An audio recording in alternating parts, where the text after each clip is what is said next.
It's Friday, and if it's Friday, that means it's your opportunity to be heard in Audible Sports Podcast, where sports meets life and culture. I am half Mm. of that dynamic duo that is Bobby G and Wildcard Mar. What up, bro? Yes, sir. Yes, sir. Hey, folks, man. What a pleasure it is to be here talking NBA, life, culture, whatever we going to talk about today with my bro, Bobby G. Always a pleasure. Feeling good, feeling great, feeling great, feeling good. And the lungs, man. It's Freaky Friday. Yes, Freaky Friday. Dang, I'm making it trend, mother socas, mother socas. All right, Freaky Friday. But no, hey, like always, a pleasure to be here, man. Man, I can't complain, man. Everything's Gucci. We had a dope show last night, and hey, we back for round two, man. What's good with you, my brother? Absolutely, all good. Last night, last week, man, the versus battle between Eddie Murphy and Denzel Hey, Washington. hey, that Uh, was fun. that That was a was lot of fun. fun. That ended in a draw. I still feel like I got robbed. I Um, did, Rob. My man, where was he was fair. All right, he was He fair. was, except on that lat. Come on now. Every Eddie Murphy fan out there has Harlem Nights like top tier. How this Uh, individual doesn't have Harlem Nights as top tier is beyond me. But, it is what it is.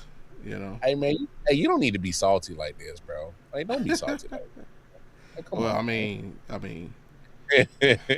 I apparently I am angry. I'm gonna say that for a minute. Apparently I'm angry, but that's neither here nor there. What up, Scott? Here today that Giannis is going to the Cavs for a package centered around Evan Mobley. Uh, no. What I you didn't hear. probably heard was people discussing the trade package that was requested from Mm, Milwaukee. They wanted all of our available first round picks plus Evan Mobley, which would have been four total first round picks in Evan Mobley. Plus, mm, I think it would have took one other player to make the financial side work. yeah, Um, but I yeah, make that money. that was the package that was requested. Mm, Um, a lot of debate on whether people would do that right now. I mean, Evan I don't know. he ain't really the problem right now. No, The problem is no. our guards taking care of the basketball. So, Yeah, I, uh, Harden, all time, one of the worst handlers of the ball, and very turnover prone. Uh, yeah, we'll talk about it.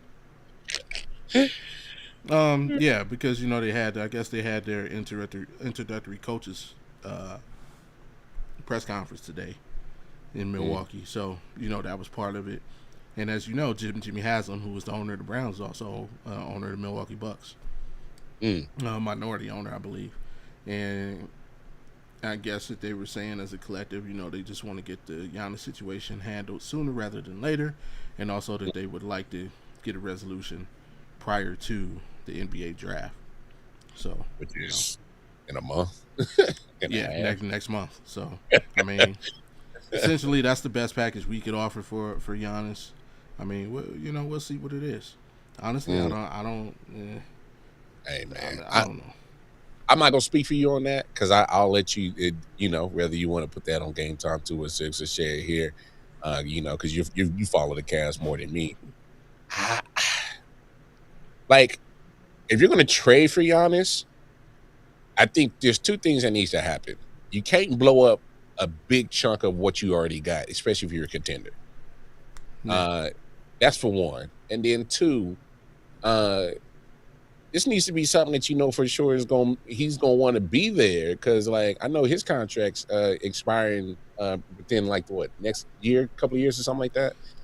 yeah. Uh, and hey, I want that long term commitment from you, Giannis. If you're not going, especially and no disrespect to Cleveland or a place like Oklahoma City, or another place I had marked up a trade for Giannis. Right. Uh, I don't want him to be in the same situation as Milwaukee, where it's another small market NBA team, and pretty much it's whatever we got on the roster, and hope that we can make some moves to try to make the team great.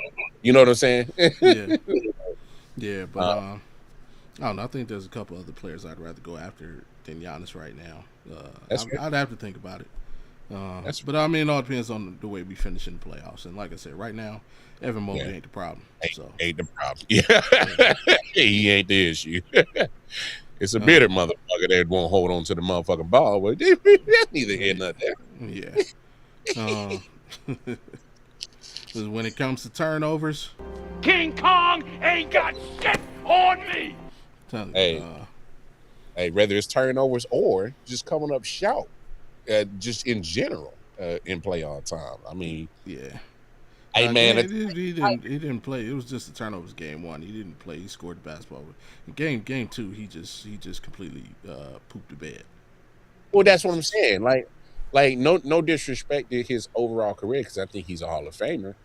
But when it comes to these playoff games, I'm like, bro, man, like if you really being honest, between second and first round, he maybe got like 2 games that he's actually was like worth the damn, and that's pushing it.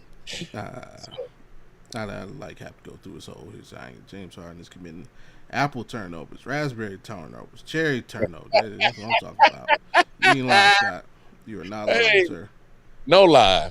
Hey, that man got more turnovers than the Amish. You know how much turnovers the Yeah. Amish make? That's a lot. What? But anyway, that's basketball. We're gonna get to basketball talk in a minute, man. We got a lot to talk about. That's one of them. Mark put himself on the hot seat. I saw, I saw something he said, and we're gonna talk about that for a little bit. Yeah, But I'm cool. hey, if you rock with us, you already know what it is. You know what I'm about to say. Before we get into Mm-hmm. anything, do us the biggest favor: click, hit that like button, share, and sub if you haven't already or if you're new. And yeah, we appreciate it. It's free and it helps us out so very much. Hey, free 99, baby. There you go. With that being said, we get to one of our favorite portions of the show, where we Mm. like to, shout people out and let them know when they're doing good, give them their flowers, so to speak. So I'll let you start, Mar, so I can do some stuff in the background. Nah, no doubt, no doubt. Yours was this guy. Yeah, yeah. Jeremiah Owosu Komoa. And this shout out is slightly different is because it just got announced. He more than likely he's gonna miss his second year in a row Mm-hmm. because of neck injury. I just want to shout him out as in like, bro, if this reaches to you, man, keep your head up, bro. This is the reason I just wanted to shout you out is because I know you're dealing with some shit that is really uh strenuous on your mental. Uh, not being able to be out there with your bros, not to be out there playing football in general. Uh, for you to still be dealing with this neck issue, uh, possibly causing you your second year in a You on the row. line with K. I just want to just send some positive vibrations your way, bro. That's all, JLK. Because it's like when you were on the field, well, you's a This dog. May, Renewal by Anderson wants to give you a huge win. You can When have our award-winning windows and doors. oh, uh, when you healthy, and out there in that Browns uniform, man, you get the flying across that field. And as a football fan, I just want to see you and Schlesinger running on the same field, bro. Like as a football fan, that tandem right there of you and Schlesinger it screams defense like all day, every day. Oh, I didn't even mention 9-5 up front. So Facts. I'm talking about the combination of JOK, Schlesinger, Miles Garrett, Ward on the outside. Like, I'm talking about a possible, like, damn near shut them down style type of defense if you are healthy and on that field. And I hope that we can get that from you, my brother. I hope we get that from you, JOK. I hope that God finds it in his heart to just say, hey, man, enough pain, enough suffering, man. Let me get this off your neck, bro. And you go do what you was destined to do and be great on the football field. I hope God does that for you, brother. Man, I hate the fact that, JLK is dealing with this. Any player dealing with this, your dreams are being deferred or at least on pause for right now. Because I'm gonna say that your dreams are on pause. Because I'm hoping that we could keep speaking positive affirmations for you that you are going to get past this and you back on that field. But in the event that it don't, because that's real life, we gotta hit that other side of the coin. If in the event that it don't, I hope that you can find peace, tranquility, uh, uh, happiness, and whatever it is that happens post football, man. Because when I saw that news, I was like, damn, man. Yeah.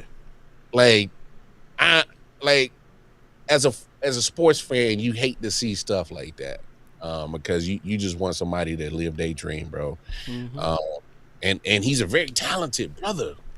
Not only is he talented on the football field, and this is why I also want to shout out the dude is smart as hell. He's Yeah. getting another degree at Harvard right now. Like, so he's been, kind of keeping himself busy getting another degree at Harvard, y'all. He ain't at no regular school. He ain't go down to Cleveland Technical A&M or some bullshit, local community college. He didn't go to, Cleveland Heights CC Community College. No, this man is going to Harvard, bro.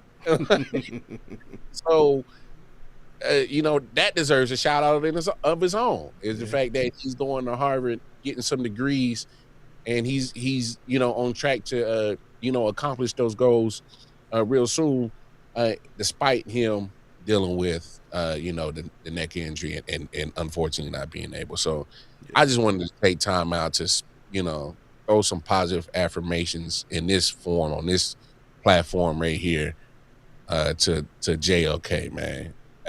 Yeah, man. Hey, get healthy, and if not, hey man, may you be truly blessed in whatever your next adventure or whatever God has planned for you, bro. So, hey man, JLK, man, you the real MVP, my brother.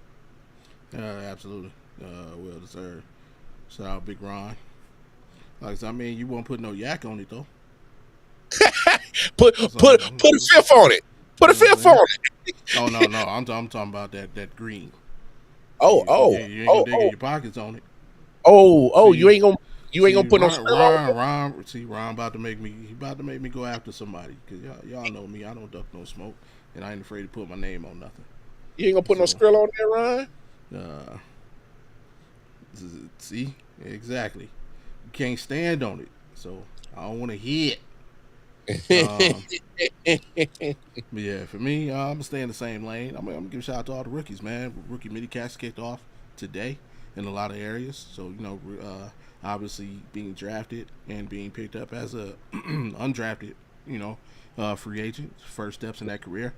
But now it starts to work. Now you gotta make that team, prove your worth, prove your value. Show the coaches what you got on the field and in the classroom, in the film room, in the weight room. So, shout out to everybody who was drafted, everybody who wasn't drafted, who got a call and camp invitation. And, hey, good luck to all of y'all, man, no matter what squad you're on, even if it's not mine, man. So, that's what's up. That's my shout out right there. But just like in life, there's a flip side to every coin. Just like we got to give people their flowers, some people need their flowers taken away, and they need to be told to chill out, bro. Yeah, man. And we here at the Audible podcast feel it's our duty to let them know when they need to do that. Like Big Ron, we need to tell them to, sometimes you just need, So, yeah, this is a part of the show. We like to say, you just need STFU, and you got some people you want to speak to, so I'll let you get to it. Oh yeah, it's a whole nation of them, and because they go by the moniker of the LeBron sexuals. What? Okay, LeBronites. You can call them whatever nickname you want to, but we gonna, look.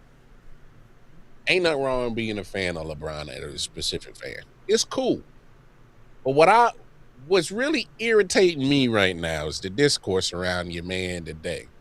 Not necessarily around him, but more. I guess he's not the godfather of it, but he's well known for it. So a lot of these Bron sections I've been seeing on Facebook, Instagram, Twitter, X, whatever you want to call it. How dare Oklahoma City do all that damn flopping and shit and acting? Whoa, pimp. Whoa, Bron sexuals. Hey, look. Hey, look, we not gonna do that because your man Brian done made a full career out of acting. Now, I get it. Brian does his for a different reason. Mm-hmm. And here's why I'm gonna throw Brian some grace. All right. Brian, unfortunately, when you are the most physical anomaly on the court, they officiate you different. Ask Shaq, ask any big man that's 7 foot, 7'3", 7'2", 300 plus pounds. So when you're 6'8", 275, 3% body fat, you are a physical anomaly on the court. You are literally just a walking tank. You are the biggest guy on the court, especially in this small bar area of basketball. Like, even though you were a small forward, you're technically a center in today's game because you're big. I'm just being honest. LeBron's big for what he is. So he gets officiated different. All right. Shout out He CJ. gets officiated different. It's not fair that LeBron gets officiated different because he's just physically imposing than the other players, and that's not right. They beat him up, and so that's why he started flopping. He's like, I'm not getting calls, I'm getting abused, and Cass is swallowing the whistle. And I hate it, but I understand it. I don't know about that, man. You know what I'm saying? Push back on that, CJ. Like I understand it. I may not like it, but I understand it because, like I said, Shaq had to deal with it, and we can transform to another sport. Look at how they officiated Cam Newton when he would run out the pocket, get hit in the head. They would never throw the flag. Now you can barely touch the quarterback whether he's a runner or not in the NFL. True. So it's like Cam wasn't getting that whistle, but they were officiating him different because he's the size of their D end. You know what I'm saying? And they're like, oh, you're a big man. You can take the hits. No. If it's a personal foul or it's a foul on the court, it's a foul. Like, you got to officiate it. You got to blow the whistle. You got to call it a foul. You got to call it a penalty, regardless of the physical. So that's why I understand why Brian does it. All right. But my thing is the fan base is over here acting like the whole 22 years that he didn't do it. And now they up in arms because now he's down 0-2 against that flopping Chet Holmgren and the flopping in the flopping ass SGA that was going on for the last two games. So it's like, damn, man, I get why you're sticking up for your mans, but don't have that type of memory loss to forget how your man been going and operating for the last 22 years. So like let's not do that. Like, that's all I'm saying is have the same energy across the board, because y'all wasn't having that energy when it came to your man. You know, but SGA and Chet, they the most Hollywood actors of all time according to y'all. And it's kind of like, yo, like, relax. Like, y'all can't have that type of memory loss. So with all due respect, Bronsexuals, just do me this favor, just this one time, and y'all can go back to cheering your man. But relax on this one. Do me a favor. Shut the fuck up. All right, to the Bron second. So you got 100 on the sweep, Ron? I want to hear 100 on the sweep. Oh, he's saying Detroit about to sweep y'all? Yeah. You got 100. You got 100 on the sweep. Ooh, that's tough. Ron must like losing money. Hey, man, things is tough down there in San Antonio. No, don't get me wrong. Cleveland, you know, wrote at LeBron. Well, I'm a Lakers fan, and I'm gonna be honest. I got a lot of Lakers fans mad at me, jumping in my DMs, hating on me. You ain't no true Lakers fans. You saying we gonna get swept? Well, let me know when you see anybody that's gonna give Brian any type of help, because AR is inconsistent. Yeah. Luka ain't walking through that door no time soon. They don't know when he coming back. So it's Scott, you got a fellow Celtic fan in here, Scott. Yeah. We already smoking on that Jason Tatum, Jaylen Brown pack. Yeah, we already on that Celtic pack. No. Hate them. You can't hate them, man. You appreciate basketball. You can't hate them. Hey, the crazy thing is, the Celtics over there having this crazy discourse that's unnecessary. Should we keep Jason Tatum or keep Jaylen Brown? No, what y'all do is y'all keep on Getting better. What you talking about? You got 2 of the top 20 players on your team. What you doing? Every NBA team has a flopper.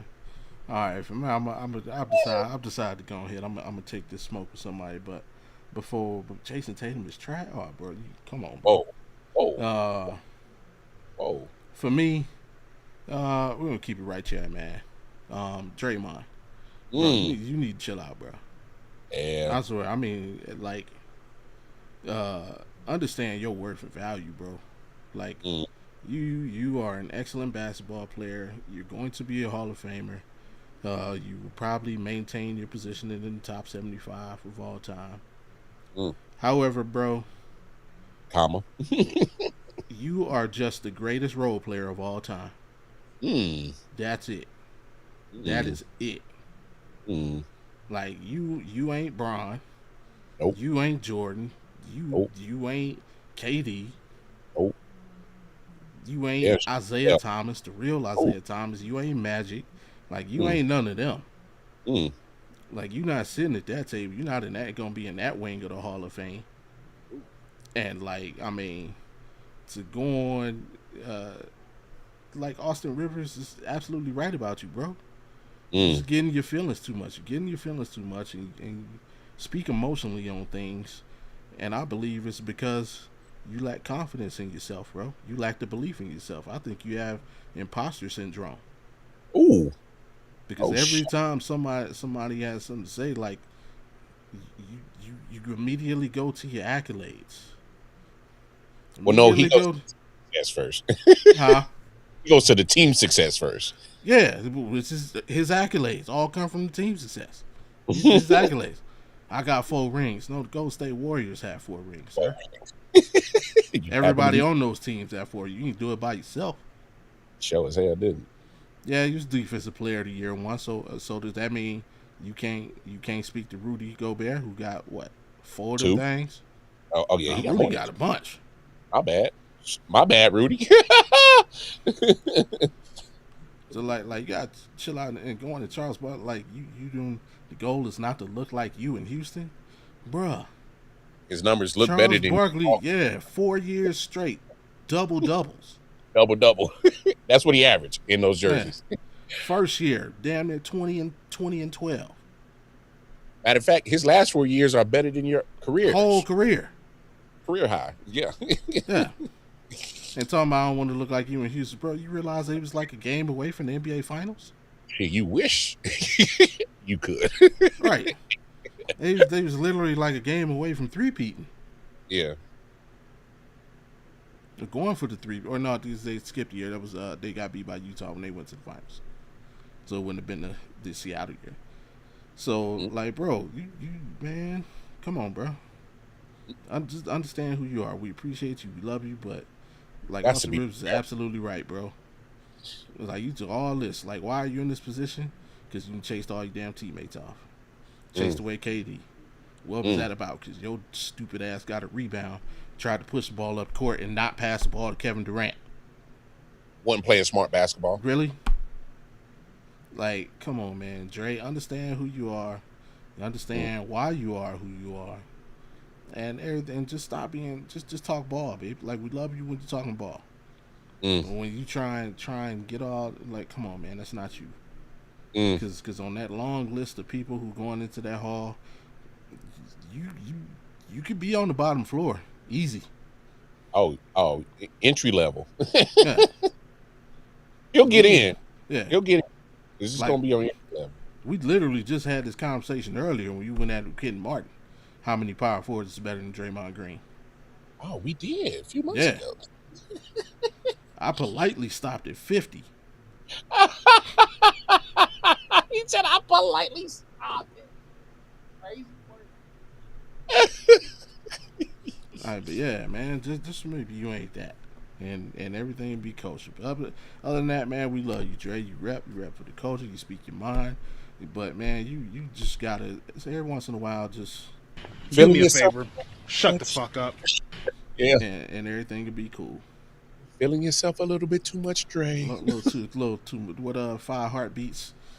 Babe, don't you think you overstepping your bounds just a little bit? Ain't nobody coming to see you, Otis. All right, now for this other smile, I wasn't even gonna get into it, but I'm gonna go ahead, my brother. Y'all know I don't duck smoking. I don't run. I put my name or whatever I say, and I stand on it. Oh yeah.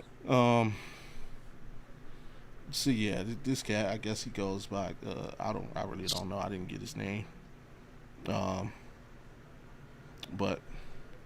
simply ball dropping. You see him right there. Successful channel. Hey, shout out to the brother. He is doing this thing. 27K subscribers. Shout out to you. Doing. No hate there. But let's read this headline though. Angry caller phones in, and we went at it. Things got ugly. I disconnected the call. Damn. Yeah, that's a lot going on right there. Let's see what's happening though. You're on the line with K-Sap and SBD. Who we got? Hey, what's going on, brothers? Bobby G, Game Time 216. What's going on, man? Wow. Talk Nothing to much, me. man. Hey, Cleveland born and raised. Cleveland Browns fan, born and raised since 77. Okay. It's the issue. The issue that I have is people, whether it be local media, whether it be national, whether it be outside, you know, whether it be people want to come up like you and myself.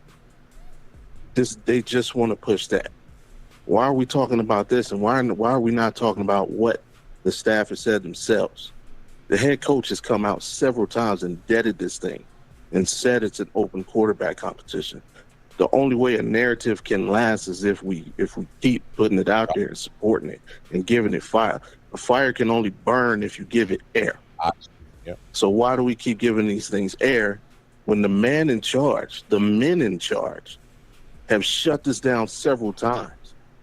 Now, to be fair, what he was speaking on, if anybody out there pays attention to Shedeur Sanders, you know, whether you do or whether you don't, some people just don't care, and I salute those people. Is the Mary Kay thing that came out, and she came out and she said that her sources said that Deshaun Watson had the inside track on the starting QB job. This was after the OTA, you know, the voluntary workout a few weeks ago. 2 days. 2 days of practice. And allegedly there's a source that said, now this was after that. And anybody who is a fan of Shedeur, if you know the Shedurian crew, they just can't stop. Everything is a slight. Now, what happened is, the very next day, the GM came out and spoke on it, said it's open quarterback competition. There's nobody in the league. The head coach, by the way, brand new head coach this year, Ty Monken, first year. Not from the nobody on the offensive staff is from last year's team. He came out and said that's inaccurate. They spoke on it. But what are we talking about? We're talking about the lie or somebody else's opinion. Not call it a blatant lie because that's her opinion on it. But when you have the two people who are in charge of this decision come out and literally tell you this is what it is, why are we still talking about that? So that was like my point. Let's continue to listen.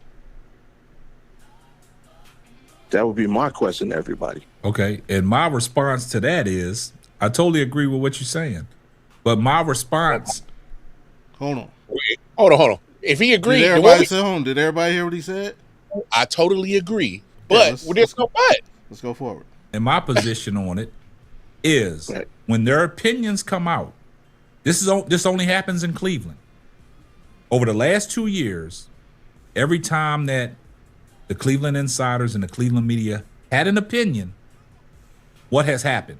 It goes straight to the moon to the national media. It goes to the bigger. Now, I'm hearing right there because he said this only happens in Cleveland.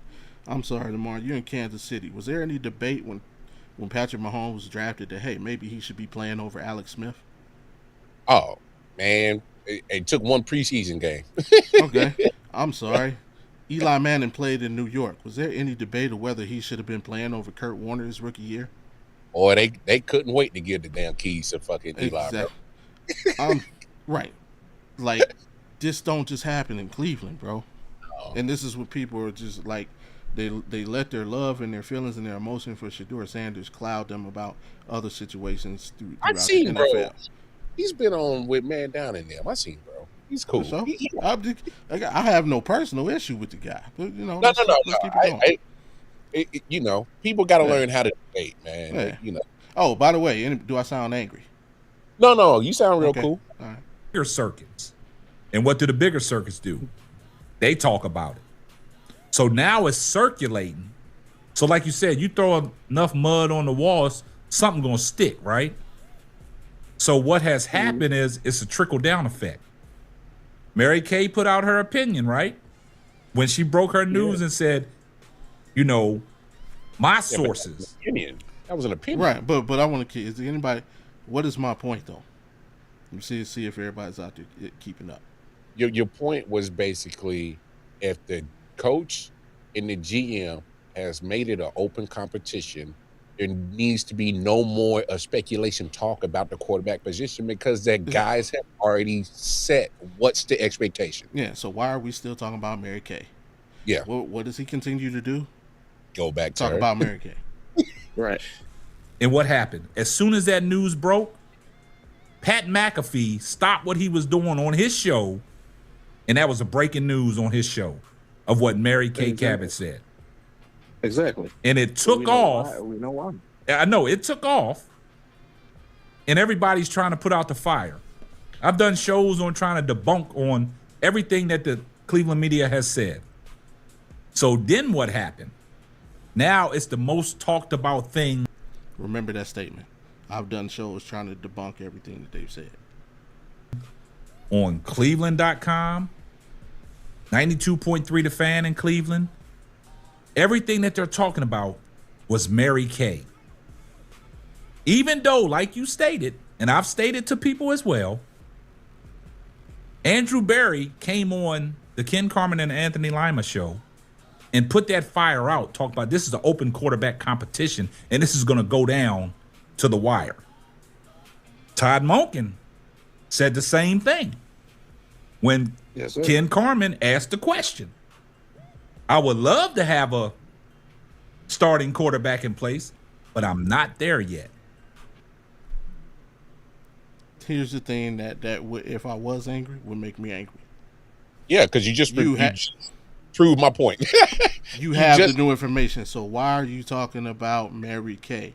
Why not move forward with what's actually going on with the team? Hey, he got a show too. And then what happens? Tony Grossi picks fun at Mary Kay and comes out and says, my opinion, not sources, Deshaun Watson will prevail. That's only an opinion. What happened then? The media picks that up because of what Tony Grossi said. This only happens in Cleveland. Well, it happens anywhere there's a player of note. Because the same thing is going to happen to Arch when he comes out. No, no, I don't want to skip. I don't want to fast forward that far. I don't want to do that because you're right. Because you're right. You're right. Talking about what's going on right now. But I'm just saying, like the same thing happened with Baker. The same thing happened to Johnny. The same thing. Any player of note. Like if you got a name big enough, I guarantee you in Jacksonville that the same thing is probably happening to Travis Hunter. We just don't know about it. Okay, is that not fair? Yeah, that's fair. But let me go back because you brought up Arch Manning. Do you remember? Didn't want to talk about Arch, but you brought it back. Remember last year during the 2025 season, as the course of the season was going on, right?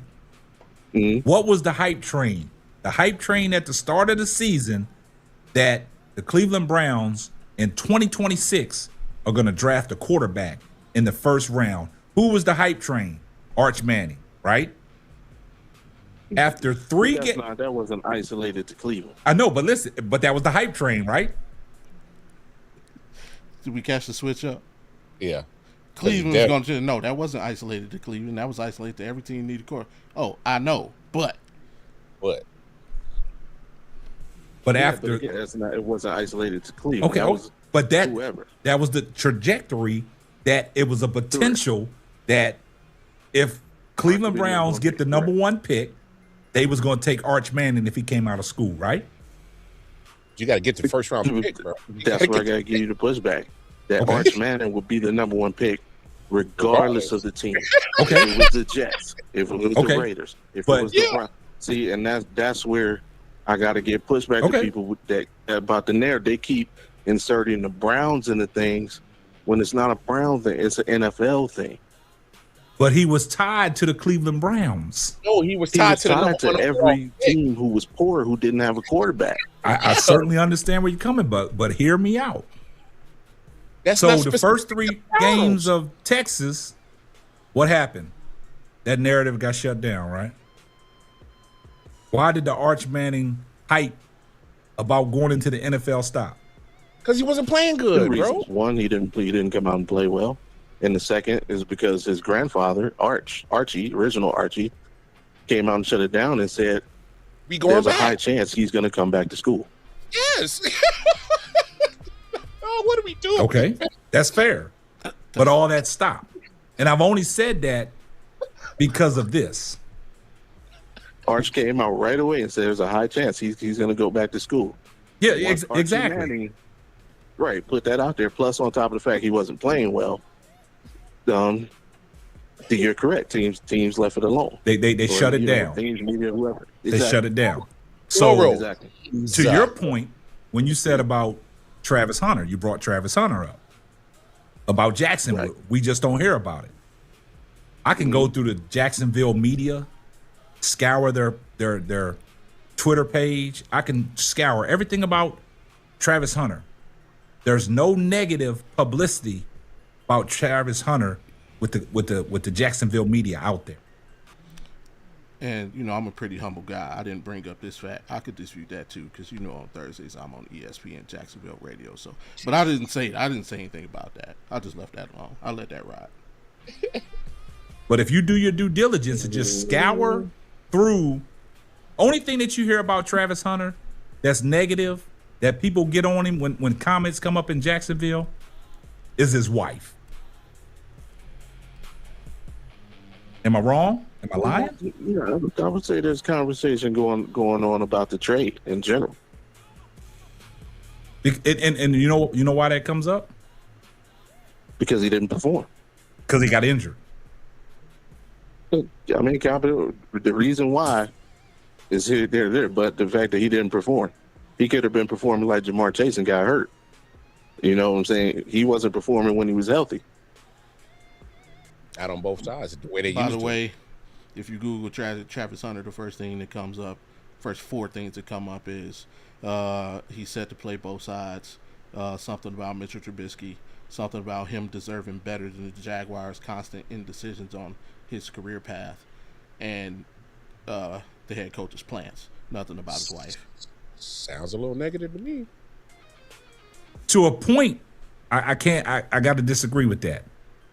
When he had his opportunity, when he got, involved in the offense, he performed. But the lack of targets that he was getting, that's underachieving. No. And then he gets hurt Yeah, exactly. and Number shuts 2 it pick in the down. draft. What's underachieving? The crazy thing, if because, and we talked about this coming into the last year's draft, not this year's, last year's draft, when Travis and Shador and all them, Cam, we said at some point in time, they're going to trying to play both ways was going to be impossible in the NFL because you're not excelling at what you need to excel at. When he got drafted, he probably became Jacksonville's automatic number 2 wide receiver, and probably Jacksonville's, you could make that debate, number 1 and number 2 cornerback. Mm-hmm. Only he gets drafted. But there's nothing of saying that he's going to actually live up to that because there's no data.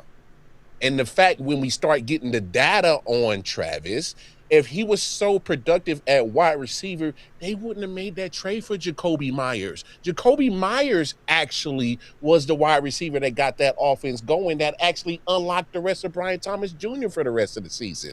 Big facts. But that's not here nor there. So what are we talking about? Exactly. Let's keep it moving. But if you Oh, by the way, still, anybody, do I sound angry? No, you actually sound real calm, bro. go to the Jacksonville media, They not scrutinizing Travis Hunter every chance they get. He's not the talk of the Jacksonville Jaguars. Now, make no mistake about it. The number 1 pick in the draft last year was Cam Ward, right? Yep.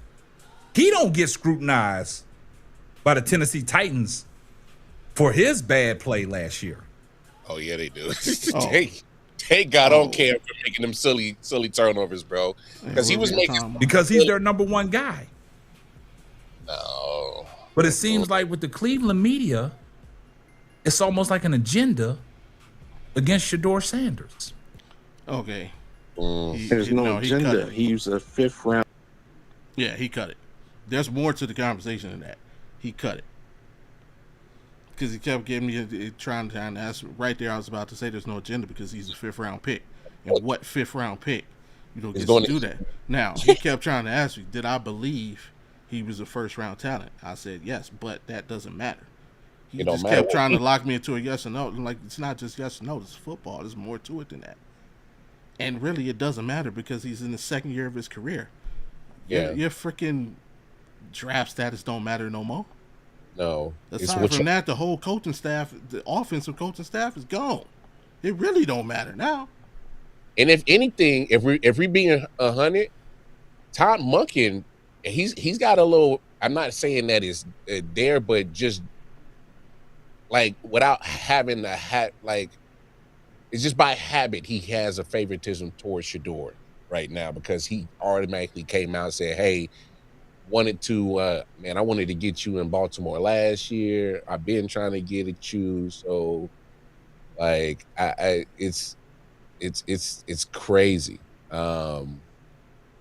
Like I don't know, man. I'm trying to find because again, I don't duck any of the smoke at all. See, yeah, this is I agree with the caller. Why do we keep putting these reporters coverage? Have an idea. Why don't these black podcasters get some legit media passes? Take their asses down the cleat thing, and I'll just put, hey, at least somebody heard me. But there was one particular one. I can't remember which one because he responded to me. Oh yeah, this is a comment I just put on it. I said, hey, great title, but I wasn't angry at all. The flow of the convo literally proved my point. Instead of talking about the positives that Shador and the team have going, you took it back to all the negative. Somebody has to move forward. I respect your content, but just because the national media discusses something, does that mean you have to as well? Like, forgive me for leaving the nonsense where it is and speaking on what's coming out of the actual decision makers and forward progress. To which he responded, you wouldn't answer a yes or no question. That's your response to what I just said. Yeah. And again, it's not personal, but I mean, it is what it is. I get it. And I get it. Not everybody is operates under. There's no code or no conduct of sports debate. I wish there was, because it would alleviate a lot of miscommunication, because some people just they don't hear well. All right. So it's kind of like you hear me, but you're not listening. So it's kind of like because my thing is if you can't, like, when I know you starting to get personal, or you can't keep it on the main thing. What the main thing is, right? Like I said, that wasn't personal at all. That was good convo. It was just point for point. Again, like I said, I respect this content. I respect what we got going on. As a matter of fact, that comment actually had a little bit more to it. Let me go back. Matter of fact, because again, y'all know I ducks nothing. Not because he was on with Man Down, Sports T with Dom. So he cool. He cool, but it's just in this situation, and I'm only keeping it specific to this situation. It's kind of like I kind of like you kept your cool, and not because we brothers. It's just that's what I just witnessed. Like, you kept it cool, and he agreed with you, but he kept wanting to dig. Like, he had a shovel in his hand the whole time. Yeah, no, but the thing is, no, I responded to that comment. I think you deleted it because what I said is what I told after you said that. I said no because when he was trying to give me yes, I said 5 different times. I don't want to go to the show and have to sift through and go because he cut it. Like I said, he cut it short. I responded 5 different times. Yes, I felt he was a first round talent, but it doesn't matter. He was drafted in the 5th. Like, what do you mean I didn't answer yes or no question? But I said, hey, if you want to finish the debate, because all of this was today. I said, hey, we go live at 7 Eastern. Hit me up on X, and I'll send you a link, and we can finish the debate. And I won't disconnect. You can stay as long as you want. Mm-hmm. That's what I was really looking for, but I think he deleted that one. That's all good. Yeah, but moving on. Hey, good. Hey, my thing is when you have sports debates, keep it for what it is. Stay on the main thing. The main thing is the main thing, which is the main topic. Like, don't try to drift off to this way, that way. Keep it on the topic, and like be able to hear each other out. And it's okay if we disagree. I mean, do y'all know how many times me and Bobby didn't argue on Thursday night about football? But I'm gonna hear him out. He's gonna hear me out, and we gonna have our back and forth. But it's never gonna get disrespectful. It's never until you start talking about championships. What? But you just got to make sure that you specifically say that Super Bowls are different. That's all.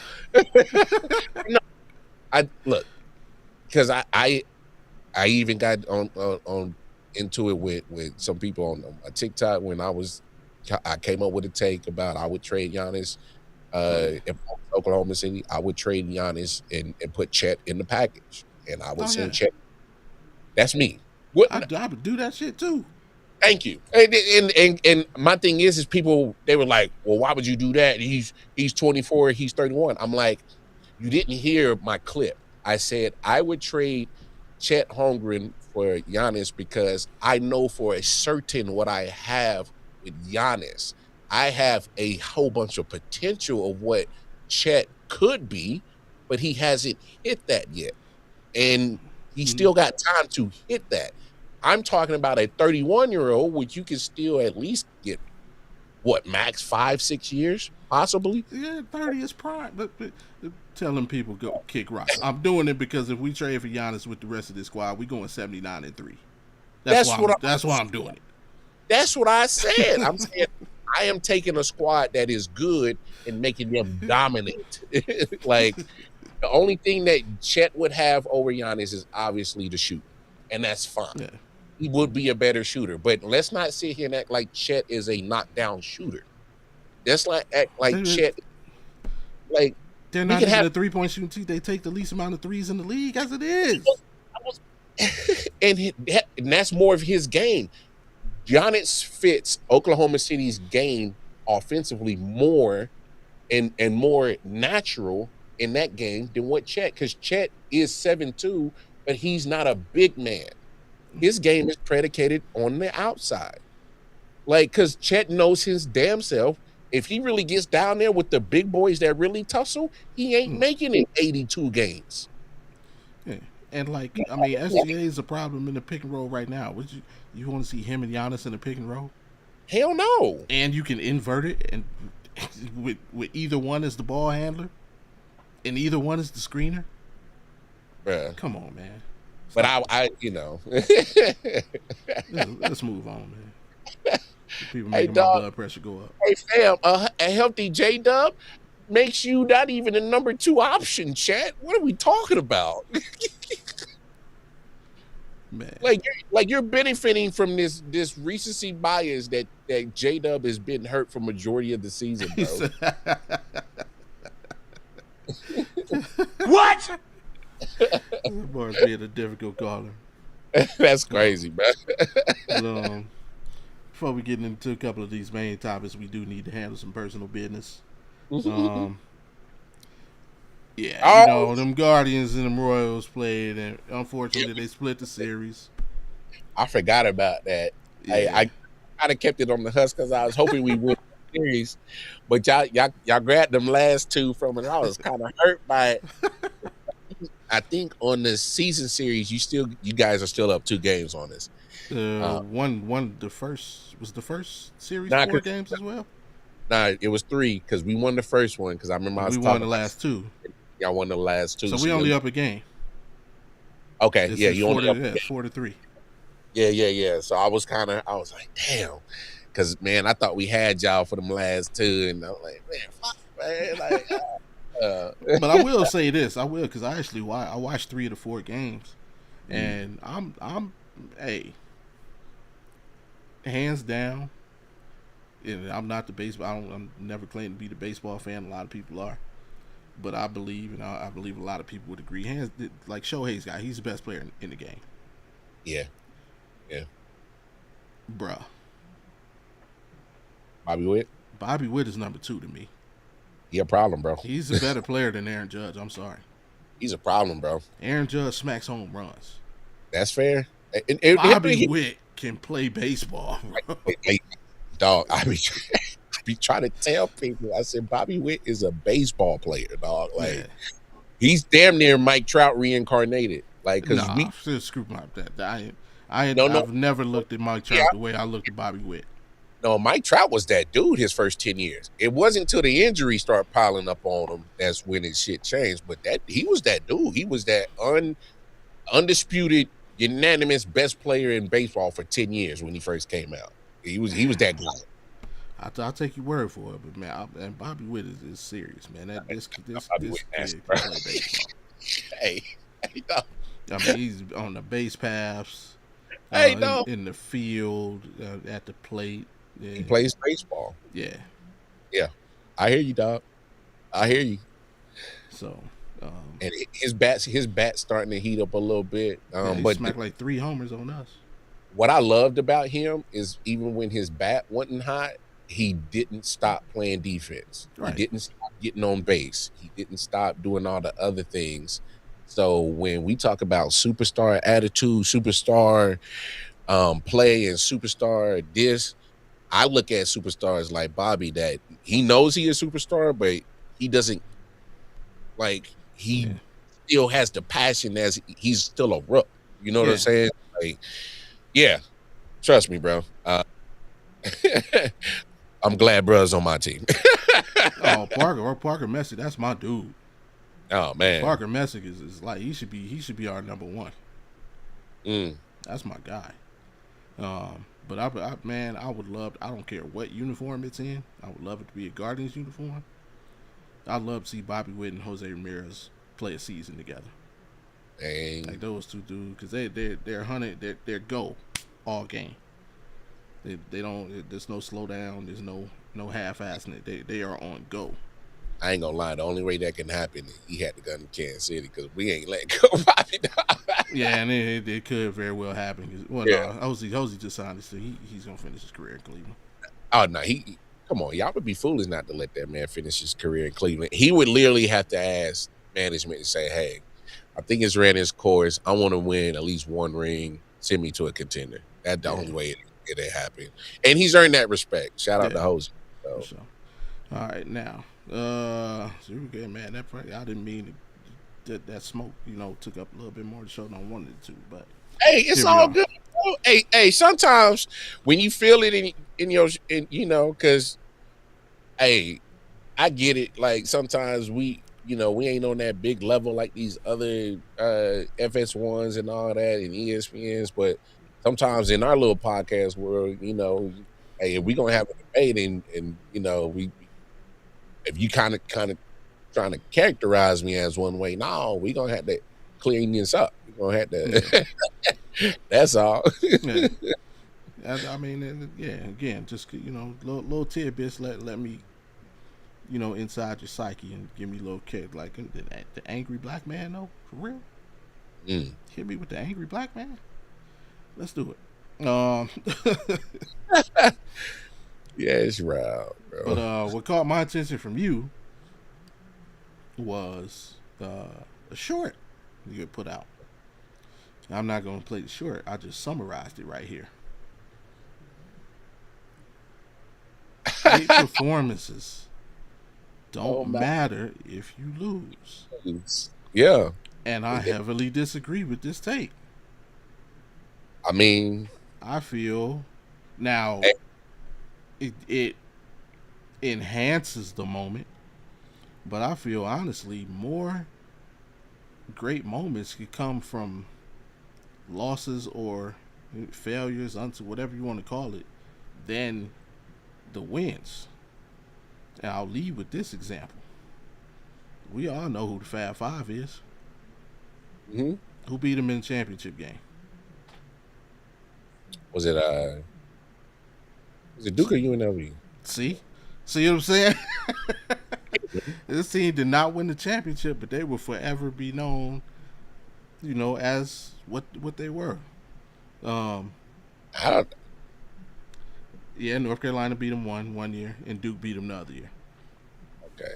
Um, LeBron, and like him against the 15 Warriors team with zero help, him against the unbeatable KD Warriors team where he led the first. Hell, they ain't the first.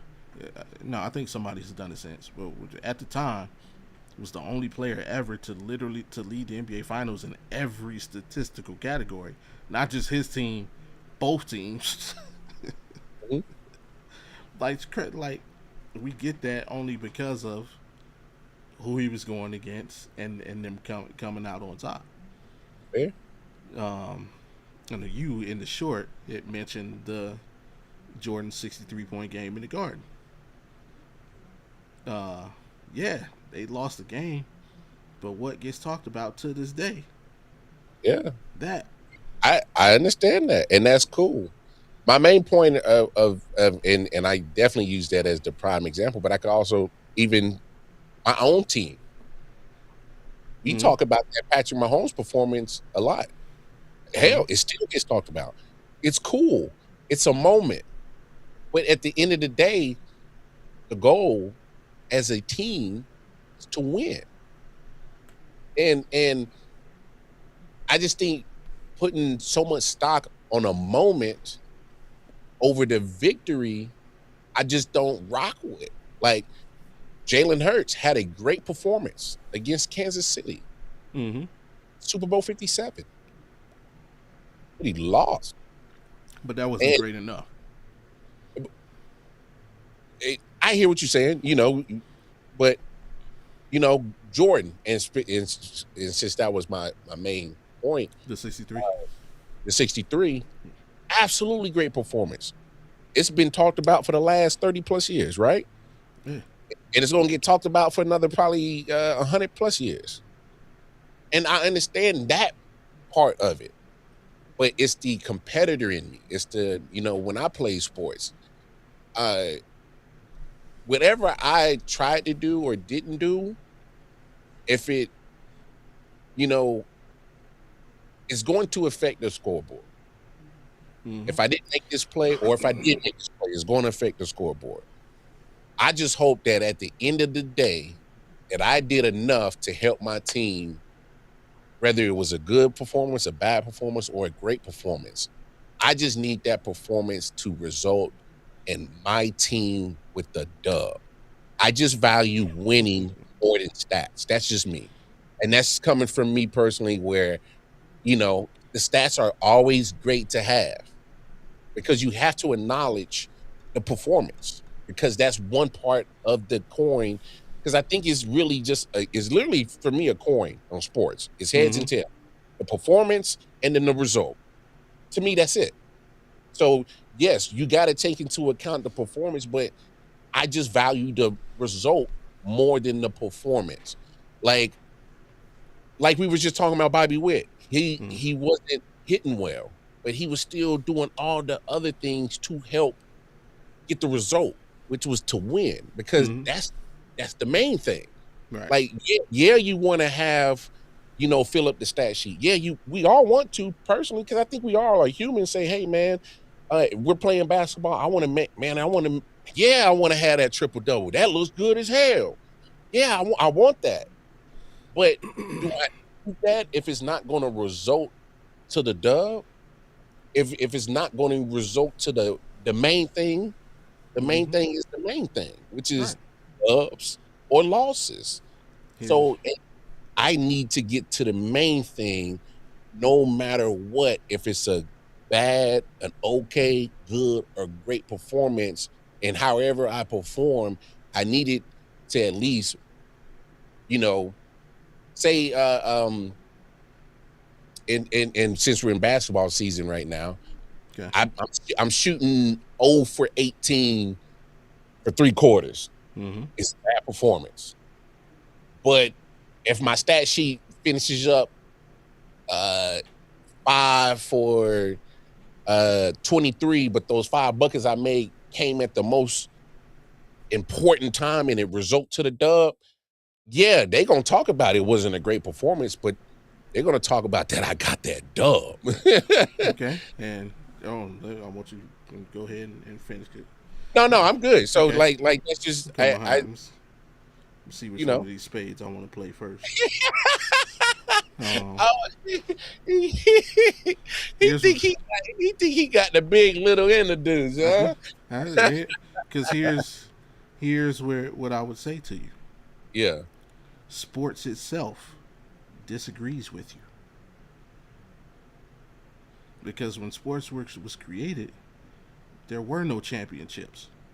They just played the game for the love of the game. Championships were just created so people who couldn't play the game had something to cheer for, had something to show that my team was better than yours.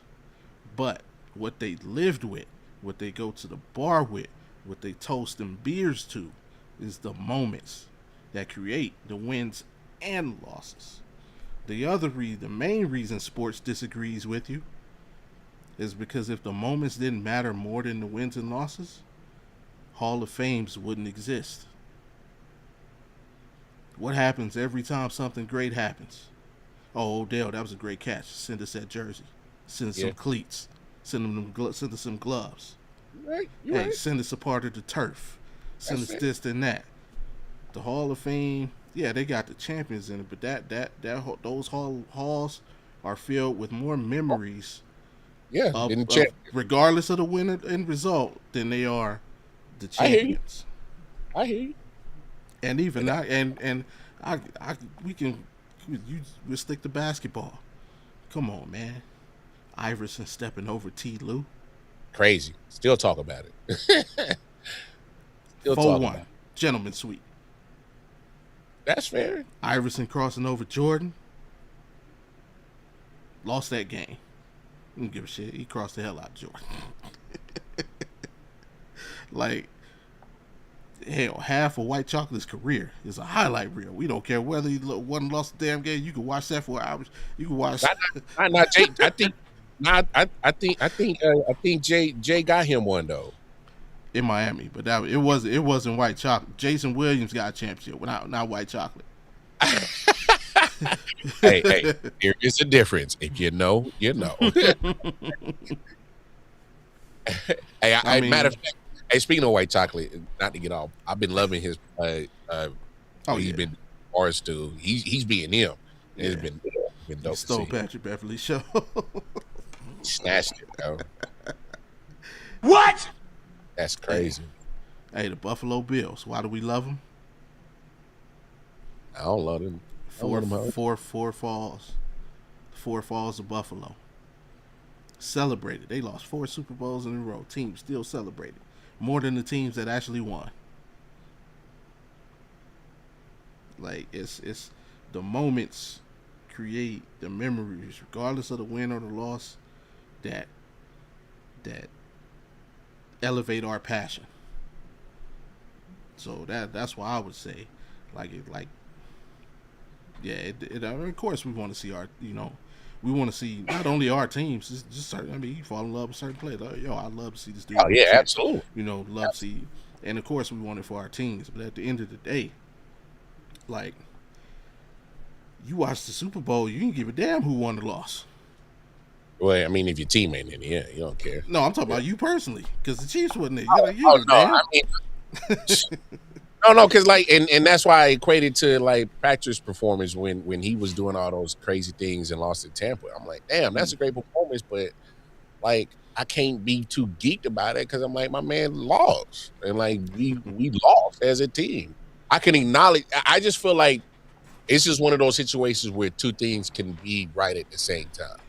Whereas, like, damn, like you can value the win and the loss, but it's like, damn, man, like the moments you can't forget the moments because it happened, especially if it was an all dropping, jaw dropping moment. Like, yeah, you're not gonna forget that. But it's like, damn, I can't value it. It's a wild. Bro, come on. Stop it. Get some help. Scott is on timeout. Scott, my man. No. Oh, and not to get off topic. Hey, there's a lot of things that I do say on my podcast that I think might come true. I said not this week, but last week. Mm-hmm. I said, is there a path that you might find a way to get rid of Mike Vrabel because this thing ain't going away? And just when we thought it was dying down, here comes more shit. And it's kind of like, I'm looking at the timeline and like, we're in May. I could probably get a coach in here, get staff in here, or training camp. You know, firing Mike Vrabel would be so hypocritical. Oh, it would be because the owner himself ain't got no room to talk. Exactly.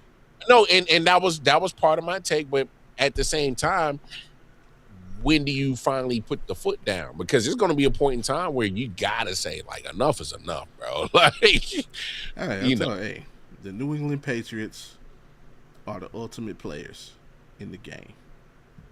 Play on player. Yes, sir. You know, matter of fact, this is the Patriots' new theme song.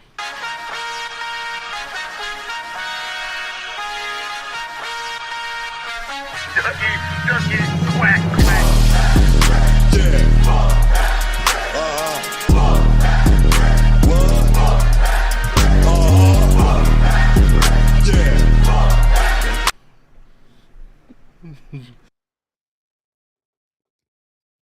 Yeah, you can get right back serious real quick.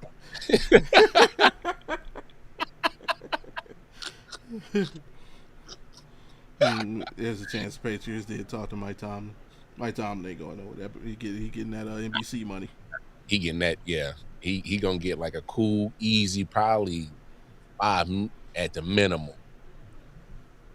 3 to 5, probably at the minimum. He got to get double digits, man. I mean, well, no, he's only on the Sunday night, so yeah, right. It's only for the year double digit. He got to be at least 20 for the season, I would think. Oh no, you can't press your luck. You a first timer at this? Nah, I can't just throw 20 million at you. Dude, they gave Tom Brady $500 million.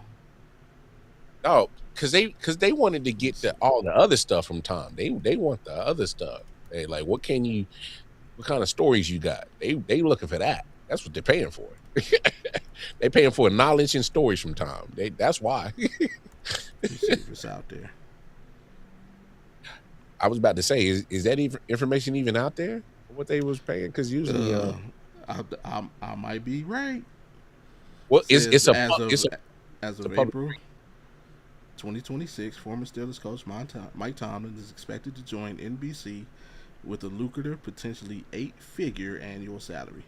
I ain't even mad at him. So that's that's double digits. Hey, that's at least 10. Yeah, at least 10 of them. Hey, Mike Tomlin, I ain't even mad at you. I ain't even mad at you. Hey, that's less stress and more money. You ain't even. Man, his last year in Pittsburgh, he got 16. Yeah, but 10. I know 10 to 16 is a difference. All right, I No, I'm understand. saying it get like if I bro, you got to at least match me or better. Because if Harbaugh got 20, there was a team out there that would have gave him 18. So he might be working in there between 16 to 20. Hey, depending how good his lawyer is, his agent. Facts, big facts. Hey, because a good one would have got him 22. I was gonna say, it looks like he was making about 12 to 15. Handsome ransom either way. Hell yeah. Less stress, and you probably don't have to dedicate as much time to being a Sunday night football analyst compared to an NFL head coach. I'm just assuming. I shouldn't assume, but I'm pretty sure you're talking about a less time consuming job. So, all right, got the last main topic. Talk about what's going on in the NBA playoffs heating up. The Spurs and Timberwolves. So that series 1-1. Of course, Cavs down 2, Lakers down 2. What's the other series? Knicks up 2. Yep.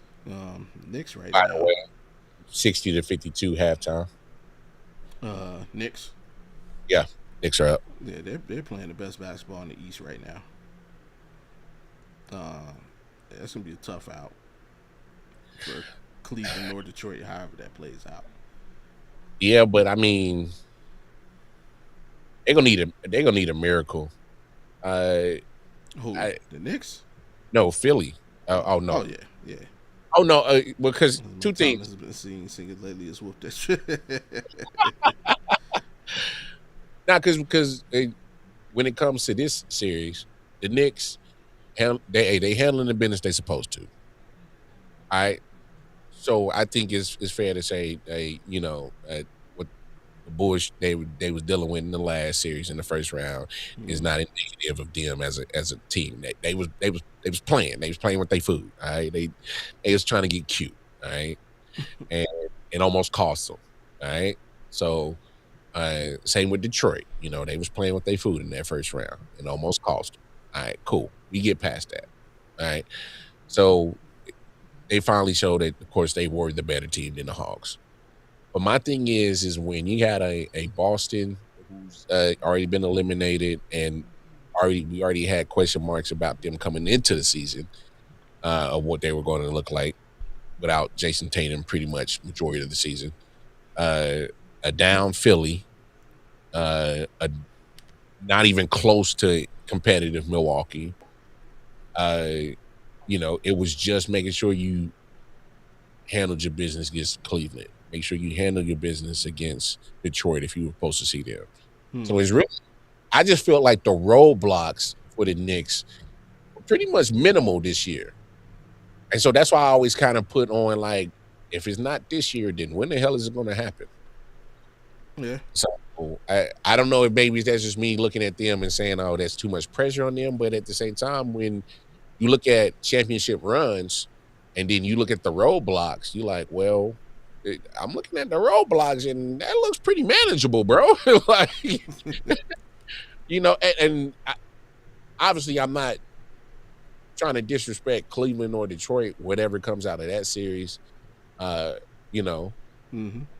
just saying, it's like you're not dealing with a full healthy Boston Celtics. You ain't dealing with a full healthy Embiid, and we know what he brings and how Philly looks different with a healthy Embiid. Right. You know what I'm saying?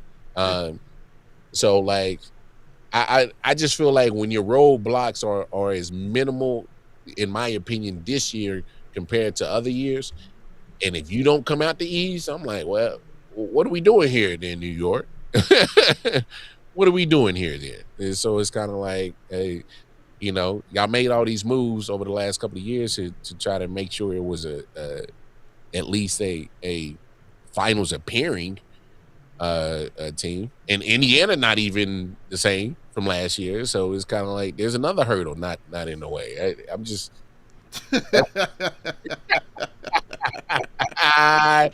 Stop it. Get some help. That's crazy. But Here's where I would give you pushback, at least for the Knicks. I don't think they were playing with their food. I think Mike Brown finally learned how to coach, and he made an adjustment that has made them unstoppable. And I give Scott the credit. He pointed this out the other night, speaking up the ESPN on the ESPN show. The Knicks have been unstoppable since Mike Brown made the adjustment of making Karl Anthony Towns more of a facilitator. You look at Karl Anthony Towns. This is his last game since their last loss to Atlanta. This is his assist numbers: 10, 6, 10, 6, 7. He's averaging 8 assists per game since their last loss to Atlanta. It's taking pressure off Jalen Brunson to be so much the playmaker, and it's opened up more for everybody else. So I don't think it was playing with their food. I think it was just that subtle change of strategy, making him play more Jokic-like.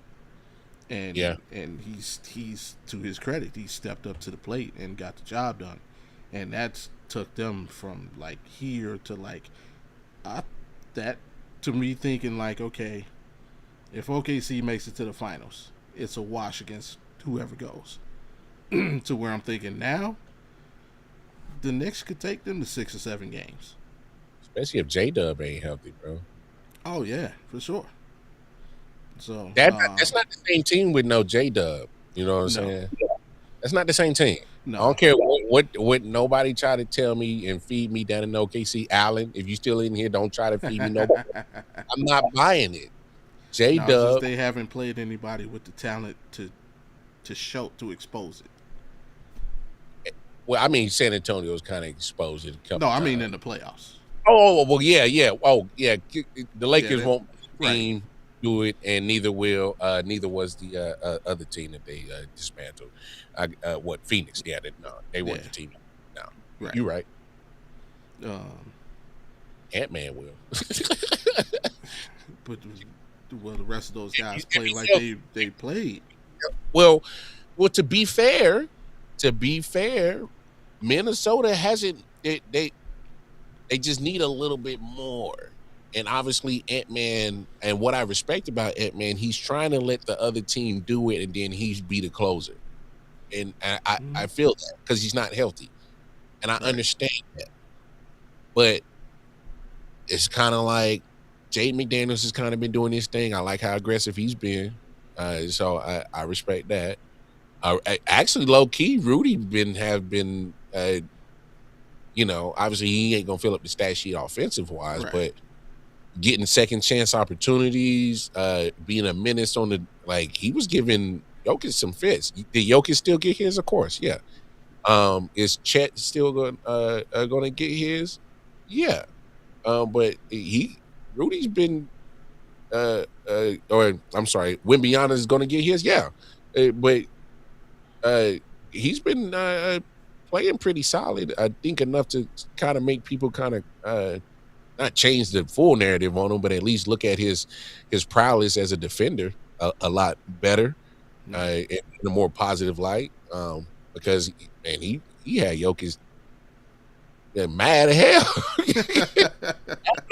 He had him mad as hell for half that series, like just in his feelings. And you see Jokic start getting emotional and trying to start fights, and I'm like, oh yeah, really didn't. Yeah, Fox is the whole key to the Spurs series.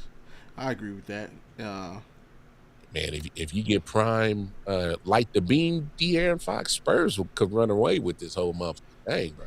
What's to me is just I said it earlier. I still stand on it. Is De'Aaron Fox and Stephon Castle need to decide who's going to be number 2.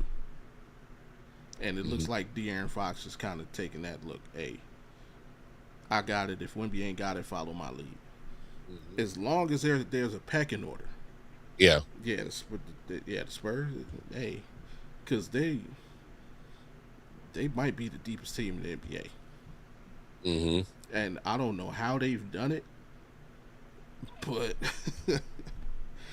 this is like literally the first time I think I've ever seen in the history of the NBA. Remember, their bench, the guys on their bench, were starting like 3-4 seasons ago for the Spurs. You don't see guys lose their starting job and then, and I'm going to stay here. No, they want to go somewhere else and start. But you got Keldon Johnson, you got Devin Vassell, and these guys to buy in to the point where they're like, yeah, I'd rather stay here and come off the bench than go somewhere else and start. And Now, that's Bob, like you don't see that often. it's cause that's what we call culture, sir. Yeah, That is clearly Popovich still in the building, not being in the building. The groundwork that he laid for that franchise, and it's kind of like the coaching staff has kind of continued it. Obviously, put your own twist on it, but that's the culture. I know we talk about heat culture, but that thing's starting to look a little shaky now lately. yeah. Pat Riley's, he's Yeah, feeling himself a little bit too much. yeah, it's starting. The heat culture is starting to look a little shaky lately. So, Spurs culture, obviously, Popovich is going to be the foundation of all this, but it's still going on with him not being in the building, and you can see it. And because they've always operated, and we want guys that want to be here. That's why they weren't afraid to move off Kawhi. You know what I'm saying? Yeah, And it's showing. And like you said, they're buying in.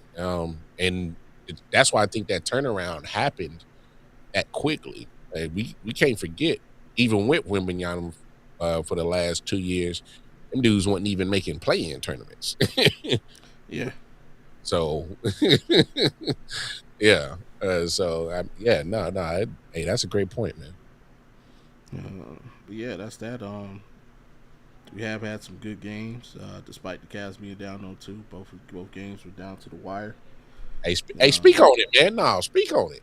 What's that? I gotta hear what you got. What you was really irritating you about your squad and why they down 0-2, man. Speak on it. Yeah, they can't take care of the ball. It's simple and plain. Then game one, you lose by 9 points. Mm-hmm. You lose by 9 points. You turn the ball over. You give up 30 points off turnovers. There's your ball game right there. Yesterday, first 5 minutes of the game, you turn the ball over 3 times. Detroit gets 7 points off of those turnovers. That was literally like the difference the entire game. You never got closer than 7.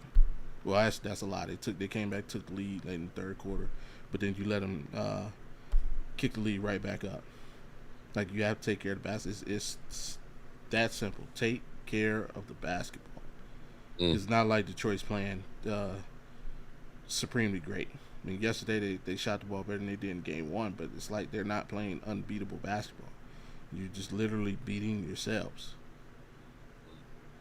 Like, it's the points off turn, like giving up the points off turnovers and transition buckets. You can't do that. So,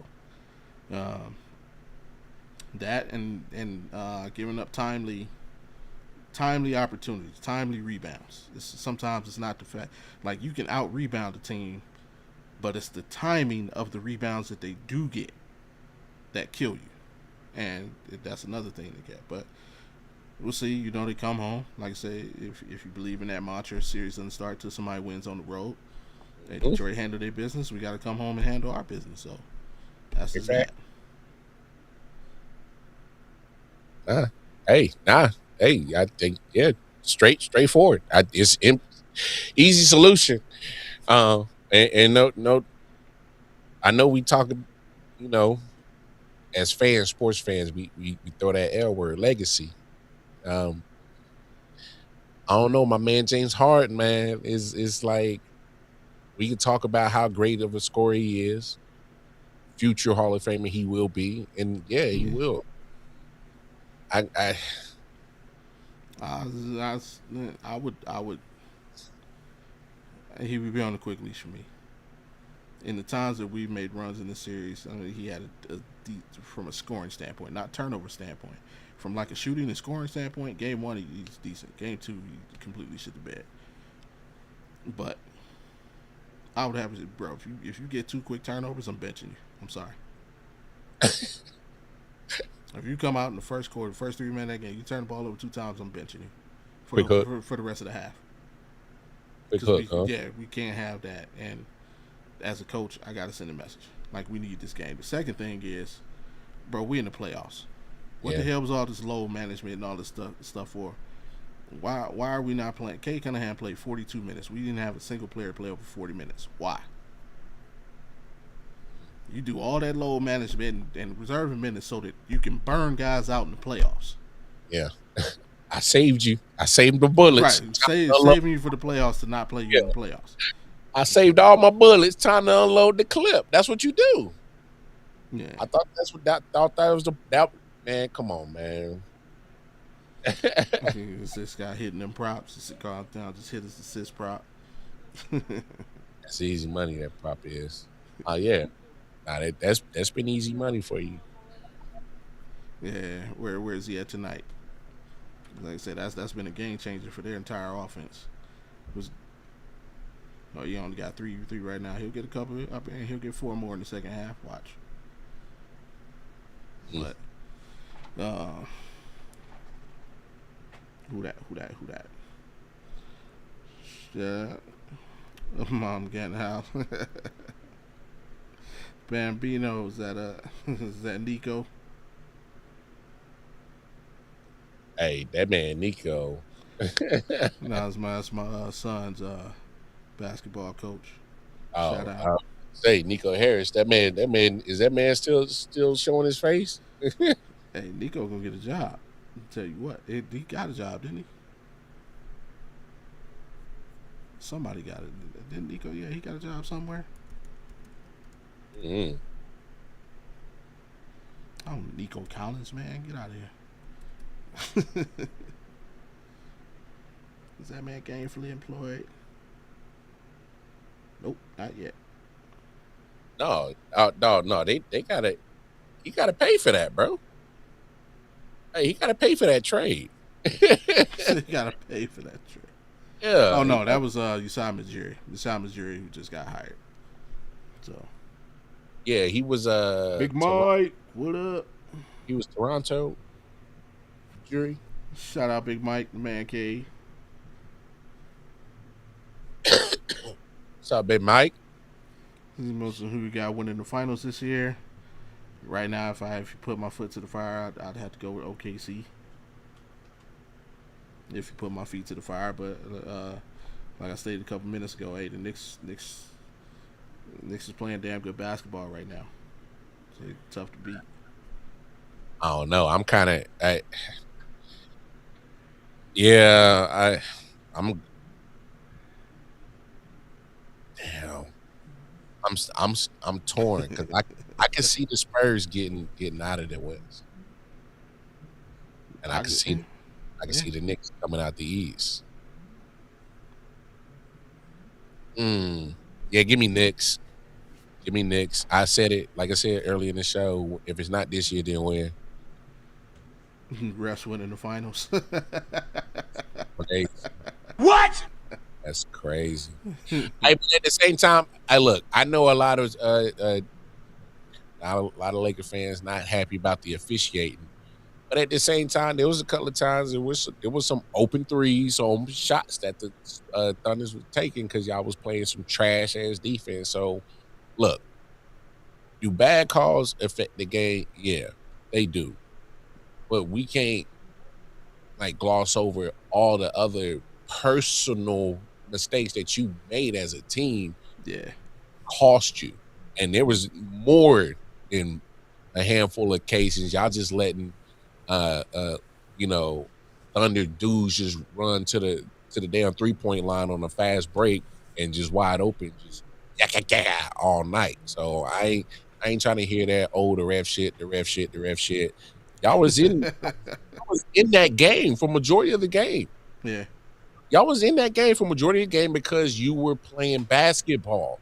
So don't all of a sudden, we getting these questionable whistles. And yeah, were they flopping? Yeah. Again, the irony of LeBron fans crying about flopping. But come on, bro. Like, you still gotta handle your business. And I get with some of those floppings that turn into turnovers. Yeah, so there's probably a couple of those turnovers on your stat sheet that aren't real. But there's a good chunk of those turnovers that are real. That those are you. Not all of them were refs. Not all them missed field goals was ref. Not all them open shots were the refs. Not bad defense that wasn't the refs. It's like, come on, man. We got to do better, man. We got to do better as as you know, when it comes to this talk around sports and trying to blame shit on the refs. They weren't good. We can acknowledge that and still be like, but you still got to handle your business. You still moments have sloppy defense and bad shot selection. So we not gonna put it all on the refs, bro. Marcus Smart was playing. We need more possession. Hey, I don't know what Marcus Smart was doing, bro. Him and DeAndre Ayton is they was frustrating to watch in the last two games, especially DeAndre Ayton. DeAndre Ayton being frustrating because I'm like, bro, you too big to be just a goofy making these stupid ass fouls like this, bro. What? Bro, and like, how are you not dominating Chet? Like you should be more athletic gifted than Chet. I'm sorry. Like he may be taller than you, but he is so frail in the tail. You at least got some bulk on you, like DeAndre Ayton. Like you should be bullying this dude. Like the Like muscle man's position, and honestly, Chet is better at getting this position better at than that. DeAndre. So. And that's what I'm saying. DeAndre Ayton, like, bro, he's frustrating to watch, bro. He's a big old sack of unfulfilled potential that just got wasted. And God should have gave that gift to somebody else. DeAndre Ayton is Andrew Bynum. It's a crime to hold the Beach Boy Fossil accountable. Clutch coming after you. That's crazy. He said DeAndre Ayton played like a wet, not a wet, but whoa. Stop it. Get some help. Hey, that motherfucker just came out, cuz.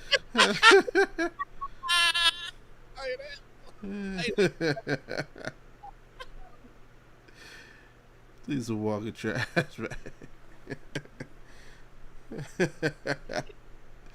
Oh man. Fam, I promise you, DeAndre Ayton is one of the most frustrating players to watch. And when he's on your team, you like, this nigga. Hey P, if OKC makes finals, I'm buying a referee shirt and wearing it live on air. Oh hey, my goodness. Do that. Hey, but AP, can you at least acknowledge that your man Shea is just the next step is Hollywood. Like that man just be like, I want to 8 on the Lakers. But you know what? I'm gonna be honest. He's the only big man they could get. Yeah, that was it. And they let everybody get signed. Yeah. I'm just me personally. I'm just like this, bro. It wasn't good roster structure by Rob Pelinka. Still banking on a 41-year-old LeBron James. No disrespect to LeBron, but like we got to be honest, man. You can't keep having the 41-year-old holding the torch. We thought he was supposed to pass it to AD. He ain't even on the team no more, bro. AD didn't want to take it. He didn't want to take it. AD's a model. He no basketball player. Man, I'm sorry. The game has changed, bro. Nah, fuck that. I ain't sorry. Why did that? I don't understand that, man. No disrespect, like, and it's gonna sound like it's Steph's fault, but it's not. Steph started something because that was his thing. All right. I gotta play. What? He said if you're my player takes basketball lessons with DeAndre Ayton, you actually lose VC. VC points is crazy. Hey, that's crazy. Well, Ryan, here's why I'm saying it's not his fault, because that was his thing. That was his game. All right? And he perfects that. He practiced that because that was his game. Like, he was doing that at Davidson. He probably was doing that in high school. You know what I'm saying? That's his game. And it wasn't nothing new. It was just something different because, like, there was a guy named Mark Price that was a sharpshooter too. Like, he was nice. Hey. I'm just saying. Reggie Miller was a sharpshooter. He was nice. Like, there was been cats that's been sharpshooters before Steph got into the league. Now, did Steph take it a step further? You know, more logo shots? Cool. That's cool, but it's still a 3-point shot. All right, this is cool. I'm just saying, man. I am an old guy because I'm near 40, so I ain't these young cats that love all this traveling that all these motherfuckers is doing, traveling from here to Hong Kong and back, and they call it a Euro step, whatever the fuck this shit that is going on. A gather step into a Euro step into it. Yeah, man. I remember when the Euro started really coming into America. I was in middle school, and I was like, "Yo, what the fuck is this?" So I don't know. It's just weird that the big men are not the big man. Like you're at the perimeter. You know what I'm saying? I'm still having a hard time getting to the fact that these big men are at the perimeter, and majority of the big men in the NBA they lack a post game, and they lack the toughness. They lack the willingness to do it. Like they really do. They really don't want to be. Anthony Davis does not want to be down there. Karl Anthony Towns does not want to be down there.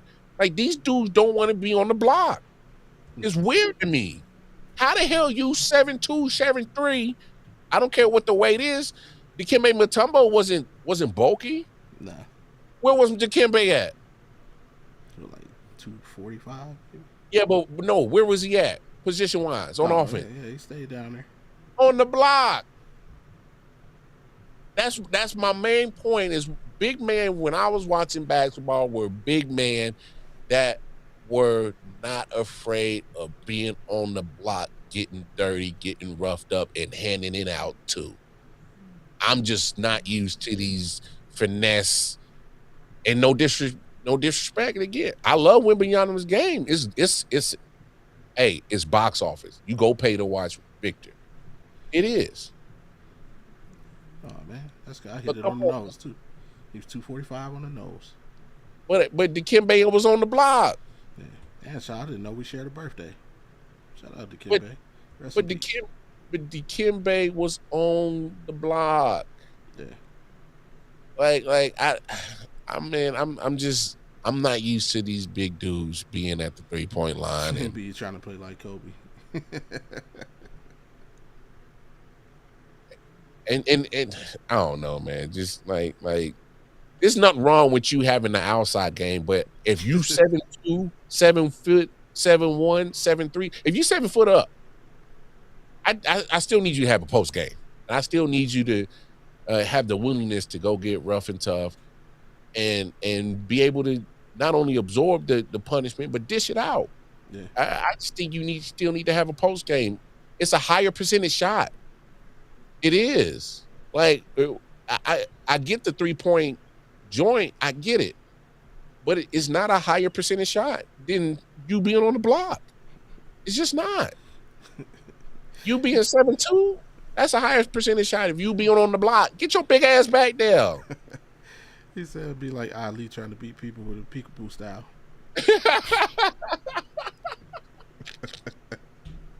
Peekaboo. What? Hey, man. You want to say in games, Wemby has more steals than Kobe, more blocks than most Hall of Fame big men, more threes made. See, but Wemby has the willingness to get down there. Now, where Wemby starts messing up is when he takes too much outside shots. All right, can we agree on that, Ron? Because I think Wemby is a complete big man.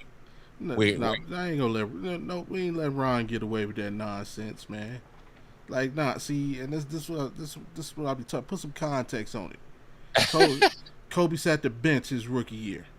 Yeah. So it was a whole year missing. So take away that rookie year, put it the years where he actually started playing, and see if that still adds up.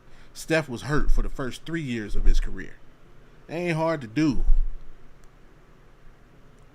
Did he make more? Did he make more threes in his rookie year than Con Knipple? No.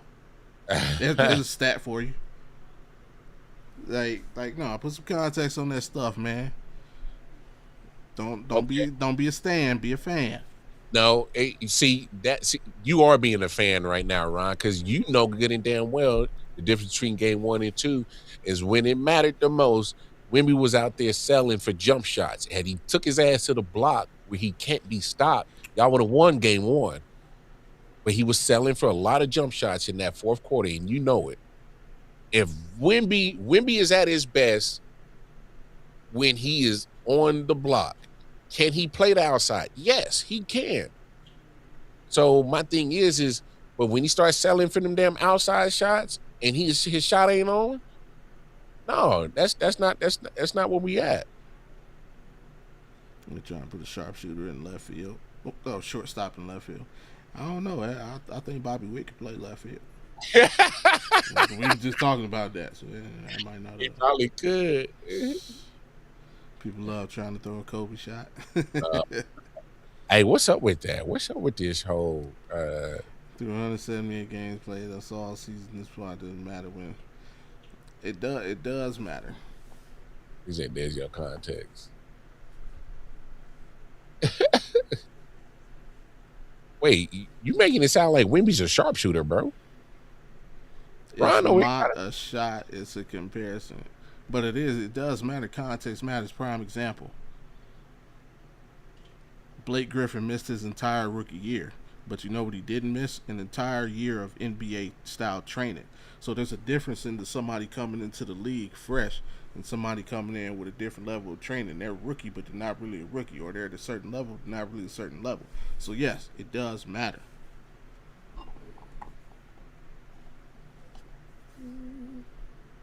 Don't be so angry, bro. Yeah, I shouldn't. Don't be angry. Two people start a job on the same day. One has 10 years of experience. One doesn't. Who you think is gonna have a better first day? Context matters, bro. That first day is the same, but how they approach it ain't gonna be. Like, come on now. Also, Wimby's been playing pro ball since he was 15? 15. Playing that over there in Poway. Yeah. With the ability to do whatever he wanted to do the whole time.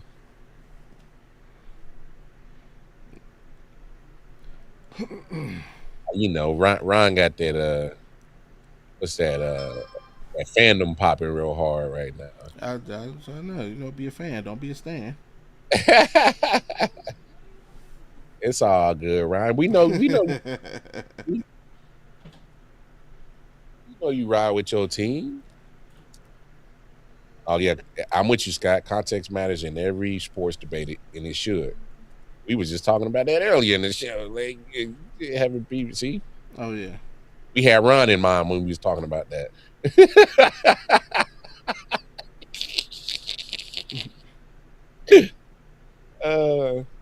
I know, and my fellow Lakers fans, they've been mad at me, bro, because I was like, I don't see it. I don't even see the Lakers getting one. I don't even see that. They don't like me right now, bro. It's all good.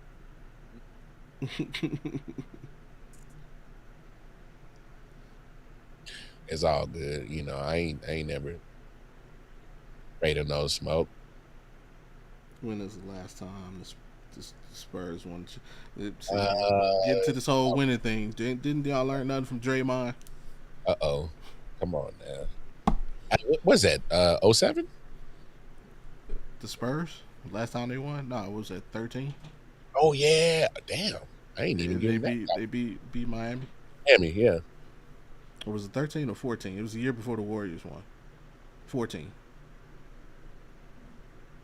Because Miami won. Oh yeah, because 12, that was 13. They won 14. Yeah, because once it had to be 14, because that was the last straw that broke up the Heatles. Yeah. Actually, it was Pat Riley taking LeBron's cookies off the plane and broke. Oh well, because What? Hey, all right. So I'm gonna be honest. I understand, but I don't understand. You know what I'm saying? Like, I understand that you want to treat all your players the same way, but at the same time, I'm kind of like, bro, it's just cookies. Like, bro, let the man have his motherfucking cookies. Like come on, Pat. Like, When you that- so yeah. They're no, trying to send a message. no, that was ego, bro. Yeah, that's what I mean. That was ego, dog. That Yeah. was like, I don't give a fuck who you are. I'm still Pat motherfucking Riley, bro. And it's like, damn, bro, we get it. Like, that's why he culture falling apart to me. Well, that's what I'm saying. That Pat because Riley's ego, and like no, like I think the other side of that is I understand why he has that ego, because if you look at from player, coach, executive, he got the most championships, so he feeling himself. But it's kind of like, he's over here. Hey, my resume says I know how to win. And he's pumping his chest on that, and I understand it. But it's kind of like you're losing your good players because of it. Like Jimmy didn't want to be there no more. I for sure thought that Jimmy was going to retire. He got sick of it. What kind of cookies was chocolate chip? Yeah, he had them all. Because it was from his personal chef. Yeah. Because he's very picky about the foods that he pushed. Yeah. And that was his personal chef, and they put their hands on the cookies, and he was not happy about that shit. That man was tight about that shit. Yeah. Fuck this. I'm going back to Cleveland. Joe did. Oh, you going back over some cookies? Some cookies? Nigga, it's the principal. And then what happened? Pat Riley didn't sign D Wade. Dog, D Wade got sick of it. No, Pat Riley didn't sign him. Remember, he wouldn't pay him. It was like, over like $2 million or something, or no, $4 million. But basically, Pat Riley lied to him. Remember when he took them pay cuts for them to get LeBron and Bosh? He's like, I'll get you back. And then when it came time to get him back, he didn't get him back. I remember that. Didn't he end up in Cleveland? No, Chicago first. Yeah, Chicago. They gave him like the money. Yeah. They gave him the bread. Jeremiah got in his mind. It was me. Yeah. It was me. It was me. I'm the best. That's crazy, dog. That meme is funny. Hey, was that Austin Rivers right there? Yeah. Charles Barkley in Austin.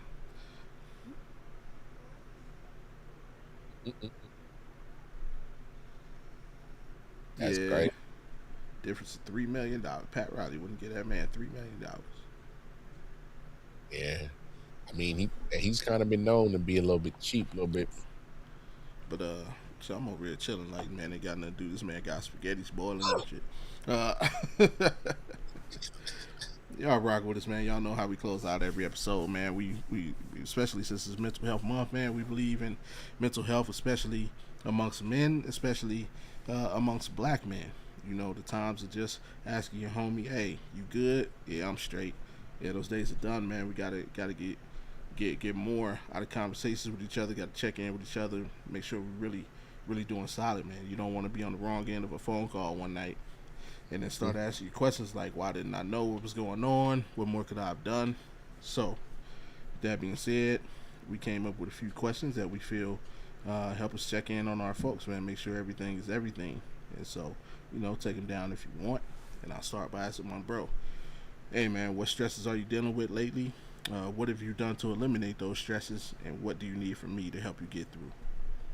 Man, my stress has been crazy. I guess ordinary, but something I guess we don't really talk about. Man, how do you deal with just the fact that you just watching your kids get older, man? My oldest is she'll be 11 in August, and I'm just like, damn, where's the time going, man? Like, damn. And obviously, you got a daughter, so I'm trying to, she's about to graduate high school in a couple weeks. See, and you said the dumb shit that hangs out with her. I ain't ready for that, bro. ain't ready for none of that, man. But I guess it's a gift and a curse at the same time, because like the gift is like, when you're a parent, you're like, man, that's so that gratification that you get for just seeing the growth of your child. Yeah, So I think I think that's the best way I've been handling it, is just looking at the positive of it, of my baby's getting older, because even my 2-year-old, she's getting it's crazy how her vocabulary's been going crazy, and her just yeah, being so aware and of other things, and so yeah, man, I just been dealing with that.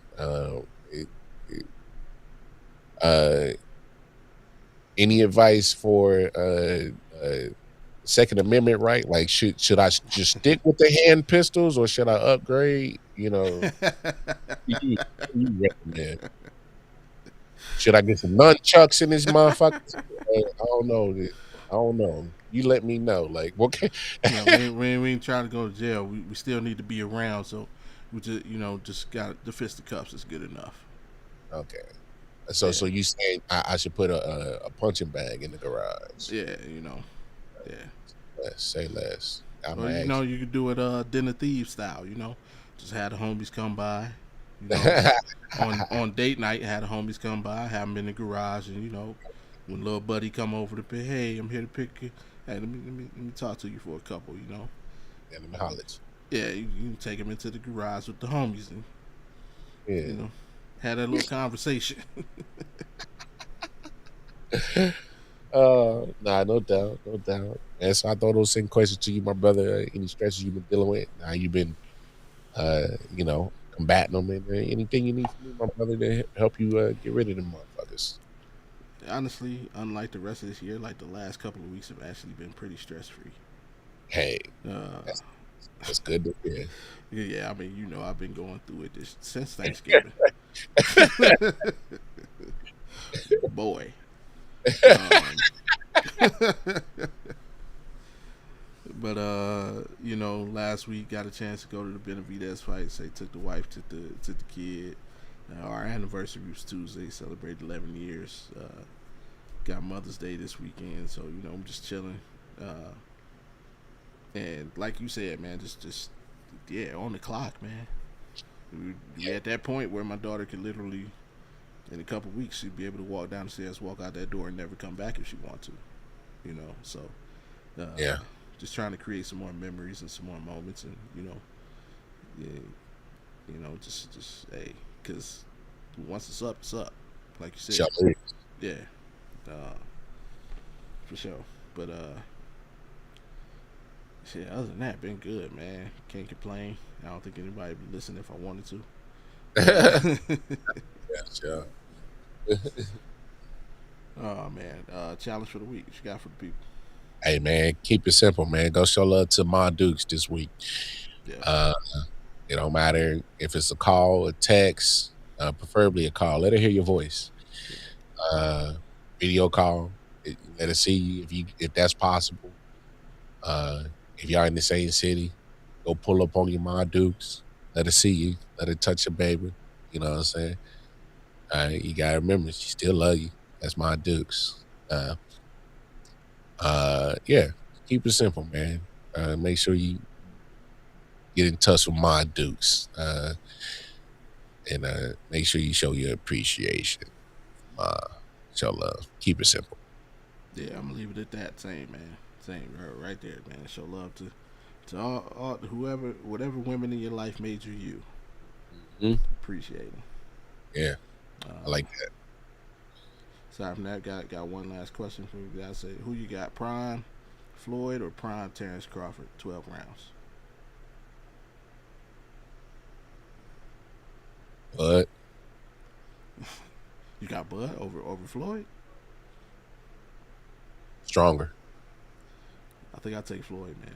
Prime Floyd never touched the ground. I've seen Prime Crawford touch the ground. That's You fair. forget Prime Floyd actually has some power.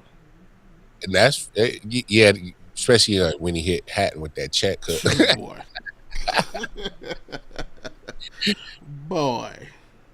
dropped her right where he stood. Yeah, so I go prime Floyd because he had the defense. He had a little bit more power. Yeah. I he wouldn't. It ain't gonna be no wash though. It'd be I give him. Oh no, 12 that's rounds. going to the cards. I give him either 7-5 or 8-4. That'll have to be that's a split decision. It ain't no unanimous on that one, dog. So, I don't think on that one. I don't think it had to put yeah, people forget about Pretty Boy Floyd. They get hung up on the money team. Nah, Pretty Boy was a monster. That's fair. That's fair. Hey, Floyd's whole career, he was that dude. I mean, Bud was nice too his whole career. Yeah. So that's kind of tough. Both come from tough backgrounds. Omaha, Philly. So, hey, I would love to if we could just find a way to teleport these to the same prime, man. Like, make that shit happen, dog. That shit. I ain't gonna lie. That Floyd Shoulder Road is undefeated. Facts, man. Great. That's One fair. of the top 3 defensive fighters of all time. That's fair. Hey, y'all make solid points. I guess I'm just biased because my man Buzz, a Midwest homie, went like us. So I love it when Midwest homies are at the top of conversations sometimes. Usyk or Benavidez? Right now, I'd have to go Usyk, man. Power. He got that grown man strength. Benavidez got power, but you got to see it tested. Well, Usyk probably hit. He be out there on like some. Where he from? Ukraine or some shit like that. He got there. Never mind. Hey, in the show, I was about to say something wild as fuck. In the show. No, there's only one fighter. There's only one fighter I could really see figuring Floyd out and like getting the jump on Floyd though. Nope. Not for real. Prime Roy. Prime Roy to me was faster than Floyd, and just his style was he didn't jab. He'd been a real problem for Floyd. So didn't explain to me how Antonio Tarver figured out Roy did. Because he didn't properly train. He just came down from heavyweight. Like you got to take years to do that. Like he put on muscle to boom up to heavyweight and then tried to fight Tarver like 6 months later. Tried to cut it off. Yeah, he didn't properly come down the way he was supposed to, and that ruined the rest of his career. Yeah, but then he never got it back.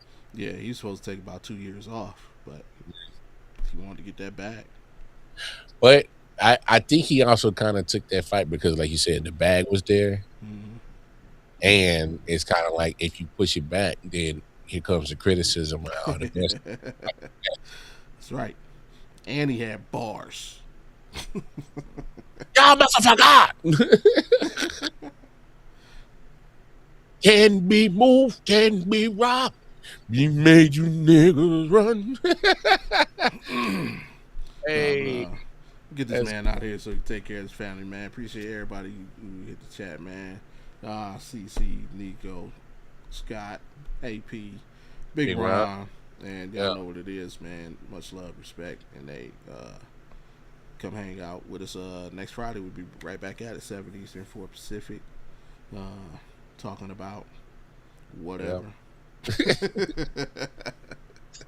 Whatever comes to mind.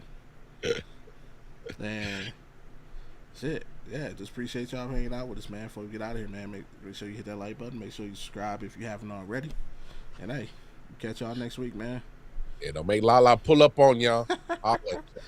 Peace. I gotta put that back in, man.